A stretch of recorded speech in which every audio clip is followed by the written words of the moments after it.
بسم اللہ الرحمن الرحیم۔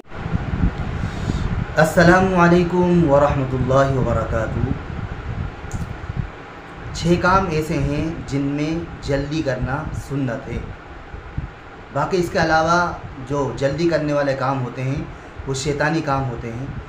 آپ نے سنا ہوگا، بہت سے لوگ کہتے بھی ہیں کہ جلدی مت کرو، یہ شیطانی کام ہے، جلدی کرنا شیطانی کام ہوتے ہیں، لیکن یہ 6 کام ایسے ہیں جن میں جلدی کرنا سنت ہے۔ اچھا، کون سے وہ 6 کام؟ سب سے پہلا کام یہ ہے مہمانوں کو کھانا کھلانے میں جلدی کرنا۔ مہمان جب گھر پر آ جائیں تو ہمارا حق یہ بنتا ہے، میزبانی کا حق یہ ہے کہ ان کو کھانا کھلانے میں جلدی کریں۔ آج کل دیکھا یہ جاتا ہے کہ جب مہمان آتے ہیں تو ہمارا ذہن و دماغ اور ہمارے اندر کی جو خوشی ہے وہ کمزور ہو جاتی ہے، اور ہم یوں کہنے لگتے ہیں کہ یار مہمان آ گئے، کھانے کے لیے آ گئے، جبکہ میرے عزیزو، مہمان جو آتا ہے وہ برکت لے کر آتا ہے۔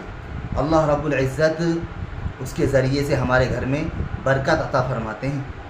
آپ نے ان صحابی کا واقعہ سنا ہوگا کہ گھر پہ مہمان آئے، گھر میں کھانے کے لیے کچھ بھی نہیں، بیوی سے کہا کہ تو ایک کام کرنا کہ اب گھر پہ تو اتنا ہی کھانا ہے کہ ہم مہمان ہی کو کھلا سکتے ہیں، کہ رات میں چراغ گل کر دینا اور ہم مہمان کے ساتھ بیٹھ جائیں گے، ان کو ایسا لگے گا کہ یہ بھی کھا رہے ہیں اور ہم ہاتھ چلاتے رہیں گے۔ بہرحال واقعہ بہت لمبا ہے، مختصر یہ ہے کہ انہوں نے چراغ گل کر دیا، کیونکہ پہلے لائٹ وغیرہ کا ایسا انتظام تو تھا ہی نہیں، تو بہرحال انہوں نے اکرام کیا، اپنے مہمان کو کھانا کھلایا بہترین۔ تو سب سے پہلا کام کیا ہے جس میں جلدی کرنا چاہیے؟ مہمان کو کھانے کھلانے میں جلدی کرنا چاہیے۔ اچھا، دوسرا کام یہ ہے کہ لڑکی کی شادی کرنے میں جلدی کرنا چاہیے۔ لڑکی کی شادی کرنے میں جلدی کرنا چاہیے۔ ہوتا یہ ہے کہ ہماری بچیاں، لڑکیاں بالغہ ہو جاتی ہیں، لیکن ہماری نظر شادی کی طرف نہیں جاتی، بس یہی ذہن بنا رہتا ہے کہ ابھی تو مجھے انتظام کرنا ہے، ابھی مجھے بہت سارے انتظامات کرنے ہیں، اس کا جہیز ہے، گاڑی وغیرہ وغیرہ، تو ان تمام چیزوں میں ہم الجھے رہتے ہیں۔ یہ غلط طریقہ ہے۔ قاعدہ کیا ہے کہ ہم لڑکی کی شادی کرنے میں جلدی کریں۔ اچھا، 2 کام ہو گئے۔ تیسرا کام یہ ہے مردے کی تجہیز و تکفین میں جلدی کرنا چاہیے۔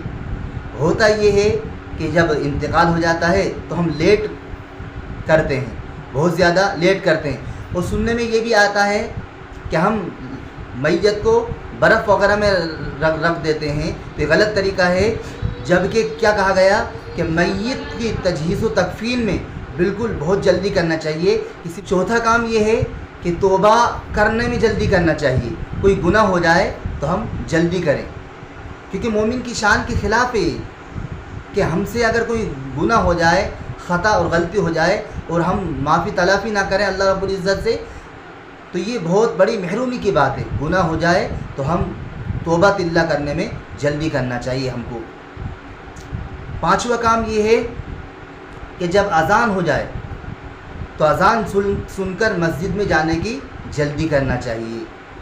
اذان جیسے ہو جائے فوراً کام کاج بالکل بند کر دو، جو ہمارا کام ہے بالکل بند ہو جائے اور فوراً ہم مسجد میں حاضر ہو جائیں۔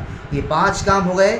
6واں کام یہ ہے قرضہ ادا کرنے میں جلدی کرنا چاہیے۔ قرضہ اگر کسی کا ہے تو اس کو ادا کرنے میں جلدی کرنا چاہیے۔ ایسا نہ ہو کہ ہمارے پاس پیسے وغیرہ بھی ہوں اور ہم قرضے میں ٹال مٹول کریں، تو یہ غلط طریقہ ہے۔ تو یہ چند باتیں ہیں کہ جو آپ کے سامنے میں نے پیش کی ہیں۔ اللہ رب العزت ہم سب کو عمل کی توفیق عطا فرمائے۔ اس ویڈیو کو آپ زیادہ سے زیادہ شیئر کریں، آگے بھیجیں۔ جزاک اللہ خیر و احسن الجزاء۔ السلام علیکم ورحمۃ اللہ وبرکاتہ۔